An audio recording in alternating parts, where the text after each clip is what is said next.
Soy Ana Silvia Larisa. ¿Cuántos años lleva como orientador? 3. ¿Le gusta su carrera como orientador? Soy psicóloga de carrera, soy psicóloga general. Sí.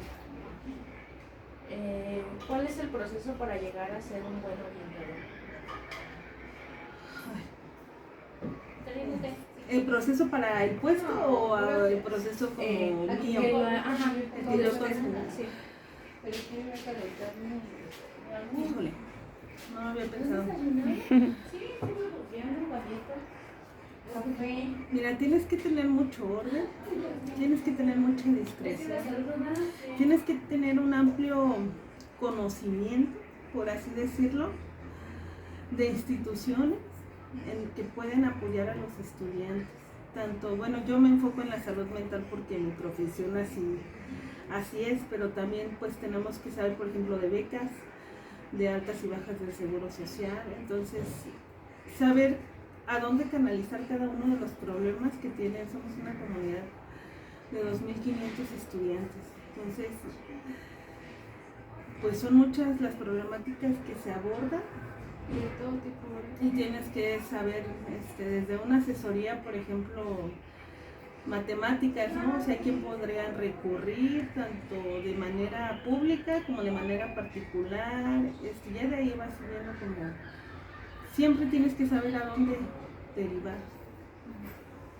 ¿En qué lugar tuvo su formación como docente en orientación? Pues en la Michoacán. ¿Cuáles son sus objetivos como orientador? Mira, en un principio, cuando uno llega a este tipo de puestos, quieres llegar a resolverlo todo, hacerlo todo, y ya conforme avanza el tiempo, pues hay una frase que un día me dijeron, no puedes con todo. Y sí, o sea, sí, en realidad no puedo, porque tanto puede ser un joven con una problemática bien sencilla, ¿no? Los problemas actuales de ansiedad son muy latentes porque después de la pandemia de COVID estamos en espera o se está desarrollando la pandemia en salud mental. Entonces, ¿por qué? Porque hasta después de un tiempo pues empieza a salir el resultado como del trauma, por así decirlo.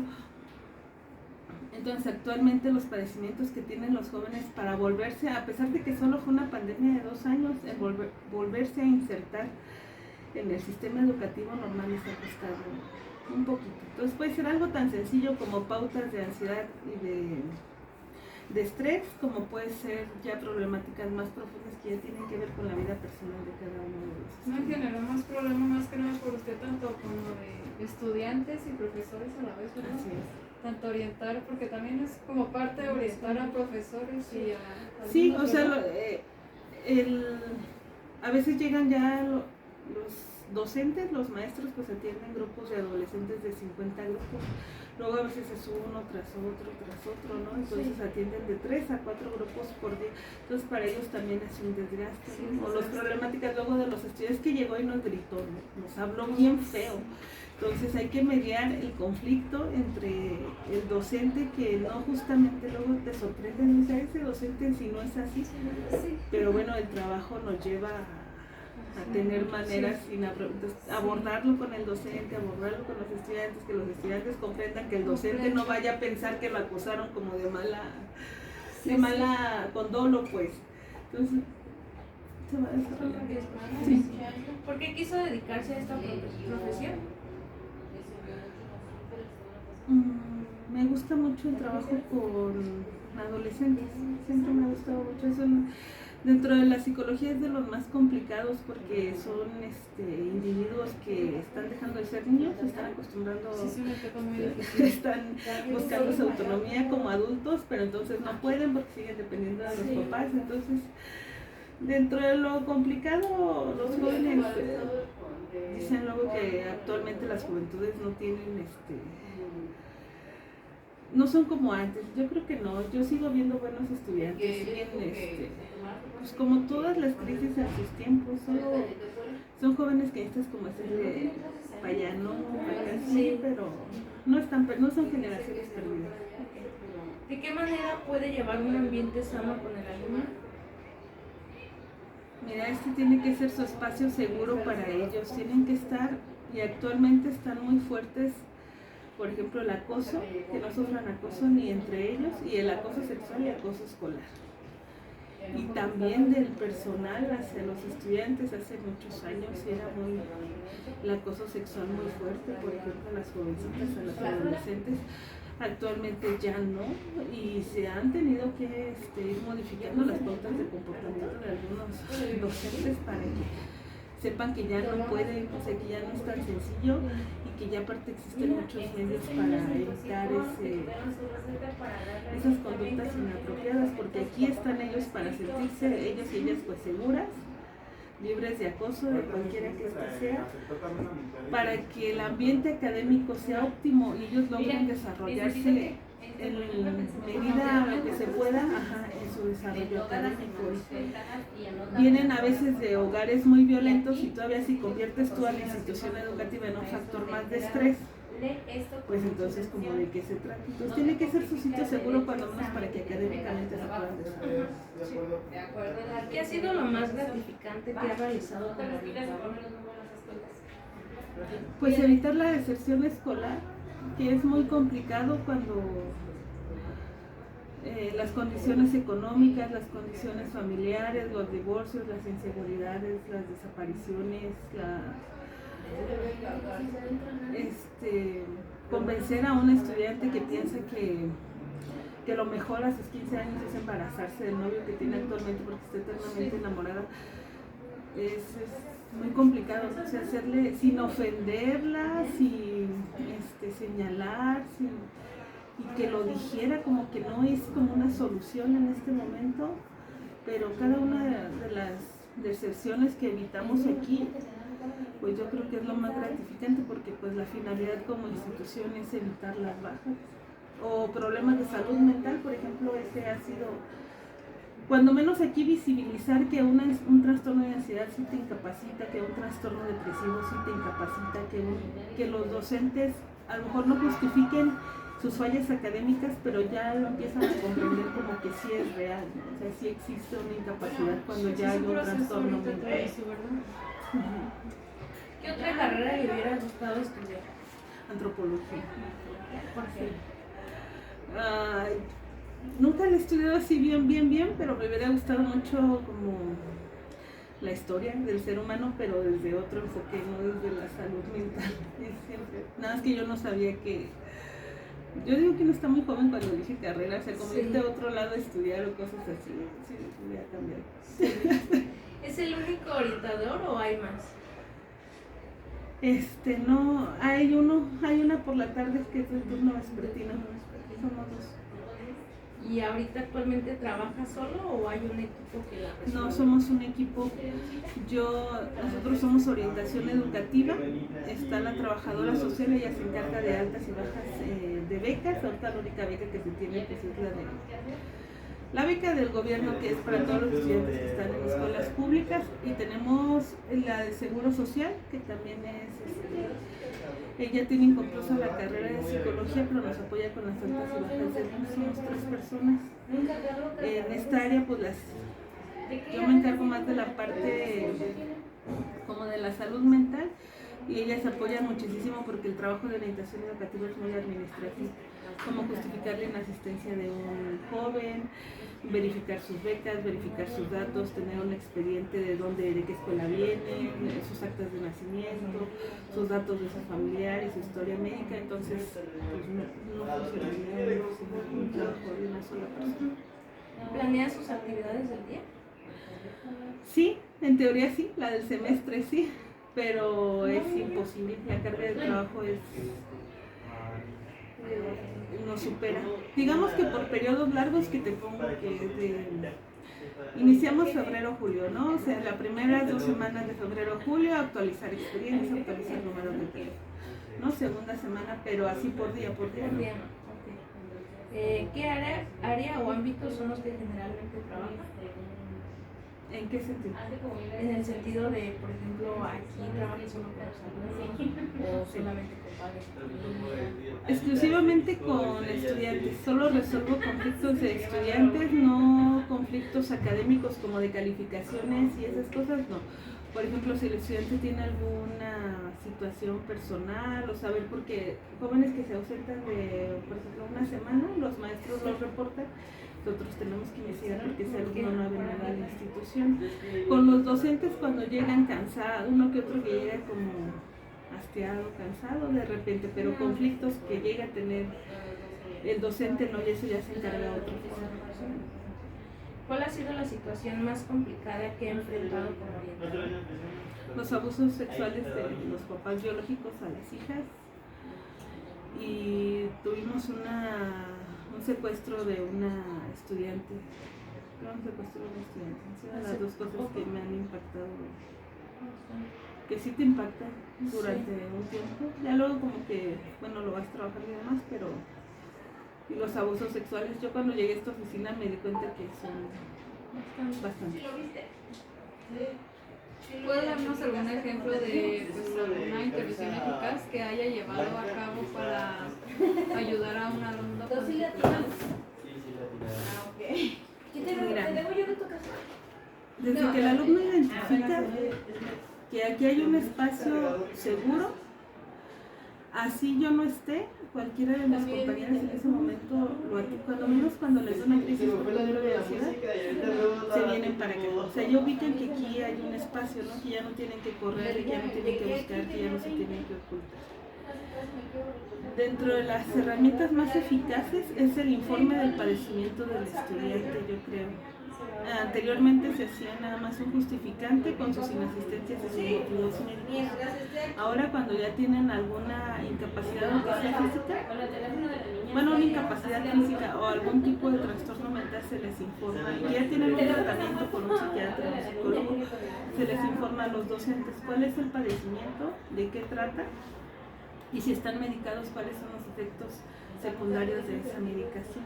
Entonces por eso el alumno a veces se duerme, por eso el alumno a veces llora, por eso a veces tiene ausencias. Entonces ya cuando tú le das ese documento al docente, a pesar de que muchos docentes son muy ajenos a las situaciones, ya como que lo leen y como que dicen, ok, o sea, algo pasa, ¿no? No es un alumno regular y que tenga un comportamiento diferente porque así lo quiera, ¿no? Sino es una cuestión. Y ese ha sido como... Ya los papás, los alumnos llegan y dicen, quiero que les informes esto, y te traen la parte médica, te traen para ya los docentes, a pesar de que algunos son muy duros, se han ido aceptando. Es una regla. Fíjate, tuvimos una chica con Asperger, y en un principio hay una chica también en silla de ruedas que tiene parálisis en sus manos, y hay una ley de no discriminación a las personas con discapacidad, ya no se les puede negar el acceso al plantel, ¿no? Y al principio era como que, ¿por qué no? Si no somos una escuela especial, si no somos... Sí se dio el grito en el cielo, pero pues cuando se informó que había una ley y que tenían que generar ellos sus estrategias, porque lo dicen, bueno, somos grupos de 50 y nos tenemos que adaptar a uno, pues sí, o sea, sí. Pero con todo ello, las docentes y los docentes han generado estrategias para incluirlos, ya saben, ya la mayoría ya sabe qué es el Asperger, y han intentado irse como letrarlo y modificarlo. Qué bueno, tenía entendido que nada más el CONALEP proporcionaba nada más eso de aceptar personas como así. No, ya tiene que ser cualquier institución pública, excepto pues cuando ya hay una lesión cognitiva muy marcada, ¿no? Que sí incapacite cognitivamente al estudiante a no aprender de manera regular. Entonces ahí sí ya tendría que irse a la institución, pero el Asperger no hay, por ejemplo, daño a la estructura cognitiva, a la estructura de mente, pensamiento y demás. Entonces se le tiene que... Y son alumnos que ahí lo llevan. No dijo que hasta junio. ¿Cómo colabora con los profesores, Por eso yo dije, los padres y el sí resto está del personal pero del centro para crear un sistema de apoyo integral para los alumnos. también. Mira, los docentes siempre están muy preocupados por sus estudiantes. Si acaso 1, 2, 3, 4, pero en su mayoría todos se involucran. Al primer lugar que un estudiante se te va a acercar va a ser con un docente. Si ese docente les cae bien, si les hace sentir confianza, es algo con el primerito que van a correr, ¿no? Eso, como yo les digo, tenemos que ser adultos responsables, ¿no? Entonces saber qué hago con él. Sí es, pues, porque a veces, bueno, pues yo lo escucho, pero ¿ahora qué, no? ¿Ahora qué le digo? ¿Ahora qué hago? Entonces también ellos tienen que saber qué hacer. Pero los papás, como yo les explicamos a los papás, digo, es que ¿por qué no me avisan? Es que ¿por qué no me dicen? O sea, no puedo ser niñera de todos y cada uno de los estudiantes. Si ellos no les dan la confianza a sus hijos para externar lo que les sucede, bueno, es un trabajo más de allá que de acá, ¿no? Llegan los estudiantes, es que no le vayas a decir a mi mamá. Bueno, es que si no le digo, entonces, ¿cómo le hacemos, no? O sea, es imposible que tú puedas irte a atender, que tú pagues porque te atiendan, que tú vayas. No te van a recibir donde quiera, es como tutor mientras sean menores de edad. Entonces, si los papás les meten en la cabeza que la salud mental es lo último que se tiene que cuidar, que no les creen, para ellos el que tú les digas, ¿sabes qué? Hoy estás castigado porque hoy te voy a quitar el celular porque no lavaste los trastes. Para ellos es el fin del mundo, ¿no? Y hay que validarlo, más no ceder como al chantaje. Sí se valida la emoción, pero bueno, como papá, ¿qué voy a hacer y para qué sirve? Y esto quiero. Pero si los papás no quieren, no es responsabilidad, no lo aceptan, no es responsabilidad de la institución hacer que resolverles la vida a sus hijos, ¿no? Ellos quieren que, y si ellos no lo hacen, pues aquí los contenemos, pero la vida allá afuera sigue. ¿Qué tipo de alumnos solicitaron una relación de ayuda? Mira, siempre, yo creo que si los pudiera dividir como en tipos, mira, son los más fáciles son los estudiantes de excelentes calificaciones que se autoexigen, ¿no? Es que yo quiero tener 10 y si yo, este maestro pues me puso un 8, no, pues o sea, es que ya se me durmió el brazo, es que ya se me durmió la cara. Y les hablas a los papás y no, pues es que yo no le exijo y el hijo llora, es que soy yo. Son los casos, o sea, más sencillos, ¿no? Los que vienen, es que ya no puedo más, pero bueno, son ellos los que... Viene la otra parte, que son los niños más vulnerables, que son aquellos afortunados. Yo a mí lo que me sorprende, digo, bueno, si esto se ve aquí en una escuela mediana, urbana, por así decirlo, no quiero pensar que se ve en estratos rurales. Los que ya dicen, pues es que me he sentido triste tanto tiempo y te empiezan a explicar como la razón de por qué es, pues a veces sin sostén familiar. A veces de verdad localizar a los papás se vuelve una tarea titánica. Dame un número, no, pues que no, oye al abuelito, oye a la abuelita, oye a la tía, oye. Nadie contesta, nadie. A veces le dicen, oye, tiene que venir por su hijo porque se siente mal a las 11 de la mañana, bueno, vienen por ellos hasta las 4 o 5 de la tarde. Entonces yo digo, no, y llegan enojados, y te llegan y te dicen, es que estoy trabajando. O sea, sí entiendo que están trabajando, pero pues desafortunadamente un día decidieron tener hijos, ¿no? Sí. Y pues, entonces lo cuido yo, señor, entonces lo cuido yo. Entonces lo cuido yo en lo que usted sale de trabajar. O sea, como que no alcanzan, y imagínate aparte el abandono que siente el estudiante, ¿no? O sea, si me está pasando algo grave, si ya te hablaron para que vinieras por mí y tú vienes hasta las 4 o 5. La responsabilidad de compartir todo ese tiempo que le puedo pasar al alumno. Ajá, ¿y qué sienten ellos? Y pues los adolescentes todos apenados, así. Pero sí llegan más los estudiantes que tienen como un cierto abandono del tejido familiar. Sí. ¿Y cuáles son los problemas más frecuentes con los alumnos? Estrés y ansiedad, eso es. Porque como se desarrolla de cualquier tipo de situación, puede ser académica, puede ser familiar, personal, incluso a nivel neuronal, todos los días las causas son diferentes, pero es un común denominador. Y en la psicología y en la psiquiatría actualmente pues se espera muy fuerte la pandemia en salud mental después de la pandemia, de las ausencias, de todo lo que pasó, de todo lo que vivimos, porque todos lo vivimos, pues está trabajando en cómo mediarla, porque por ejemplo en cuestiones de psiquiatras no hay suficientes para atender a la población nacional. De tan marcada que estaba. Sí, la psicología como sea es más pero como psiquiatría es un grado muy alto y no me acuerdo, soy psiquiatra por no sé cuántos cientos de habitantes, entonces es imposible que se den abasto.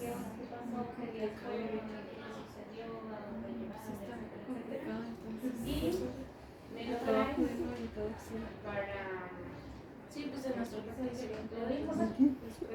Muchísimas gracias. Gracias por su apoyo y tiempo.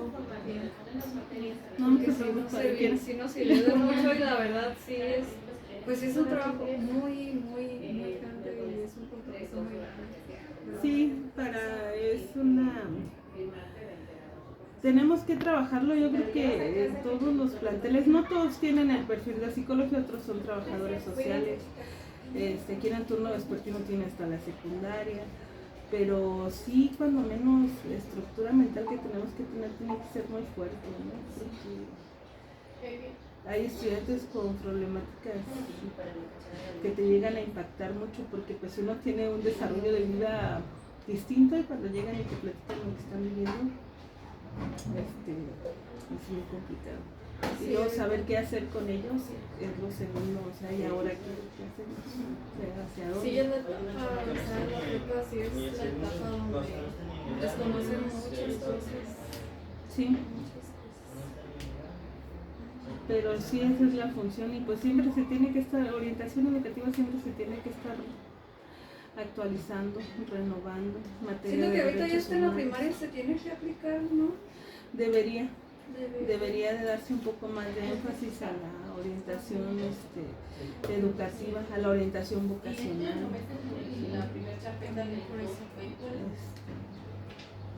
Pero queriendo a la gente, estando en el espacio que está y buscando la ¿Cómo forma, integrar? cómo integrar, se va haciendo el trabajo poco a poco.